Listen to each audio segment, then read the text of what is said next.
कुछ स्टूडेंट्स ऐसे भी होते हैं जिन्होंने बहुत ज़्यादा प्रिपरेशन की होती है, बुक वॉर्म्स जो होते हैं, ठीक है? तो जब वो एग्जामिनेशन हॉल के बाहर जाते हैं, वो सारा कुछ उनके माइंड से ब्लो अप करना स्टार्ट कर देते हैं। अच्छा, हमें तो ये भी नहीं याद, हमें तो वो भी नहीं याद है। तो ये क्यों होता है? बड़ा अच्छा क्वेश्चन है आपका।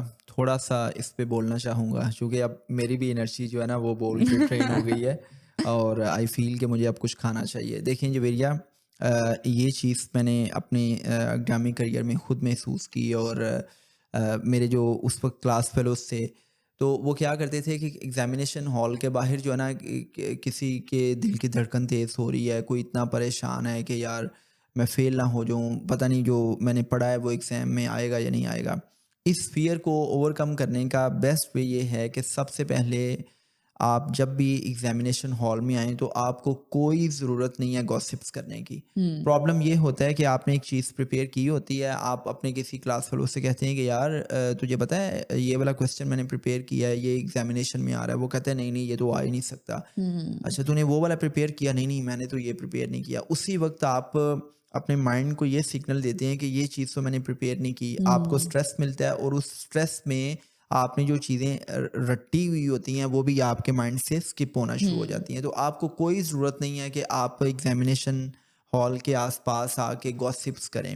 आप अपने माइंड को रिलैक्स रखें।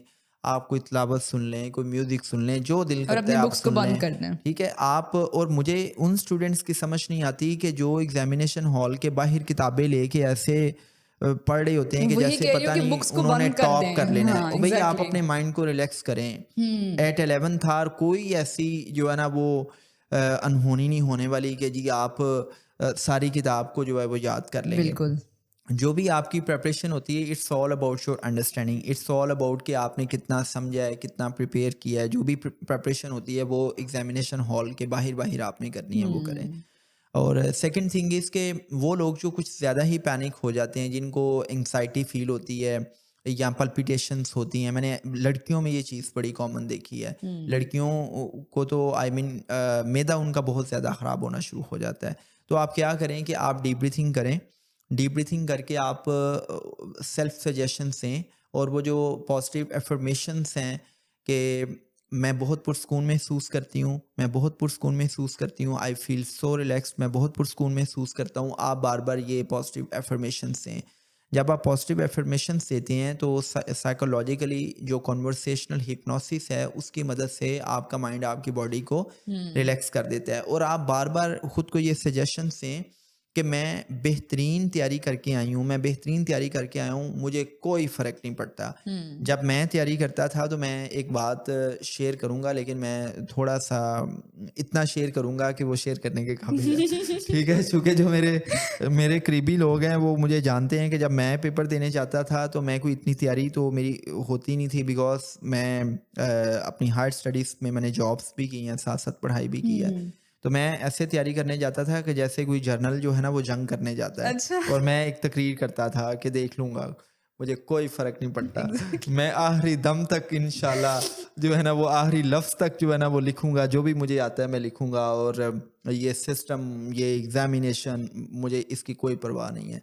तो आपने बेसिकली ना अपने माइंड को ट्रेन करना है। आप तो पूरी जंग लड़ने जाते थे। यस, तो आई मीन आपने अपने माइंड को ट्रेन करना है कि भाई क्या हो जाएगा। मुझे हुँ। पूरी ऑनेस्टी के साथ बताएं कि अगर एक बच्चा खुदा ना खास्ता पेपर में फेल हो जाता है या वो कुछ नहीं करके आ पाया, क्या हो जाएगा।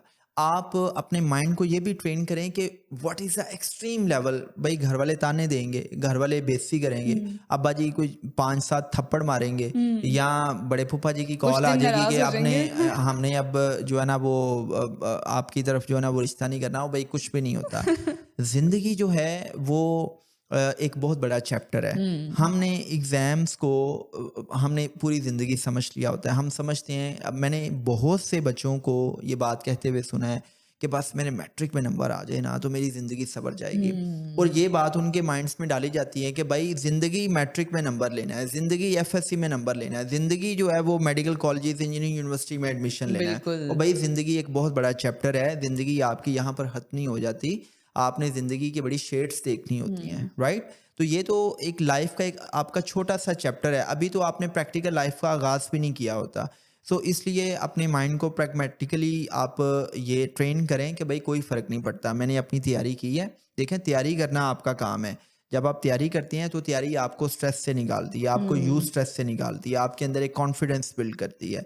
लेकिन अगर तैयारी करने के बावजूद आप एंग्जाइटी में हैं तो फिर आप एक तो पॉजिटिव एफर्मेशन से काम लें, दूसरा अपने माइंड को ट्रेन करें कि अगर एक्सट्रीम रिजल्ट्स मैं देखूं तो क्या हो जाएगा, मुझे कोई कत्ल तो नहीं कर देगा, मेरी कोई जान तो नहीं ले लेगा। और मेरे हाल से कोई भी इतना जालिम बाप या माँ नहीं है कि जो पेपर ठीक ना होने पे अपने बच्चे की जान ले ले। वैसे तो हमें अनफॉर्चुनेटली ऐसी मिसालें सुनने को मिली हैं कि मैं एक खबर पढ़ रहा था, ये कोई 3-4 महीने पहले की बात है कि कोई 7 साल का या 12 साल का बच्चा था।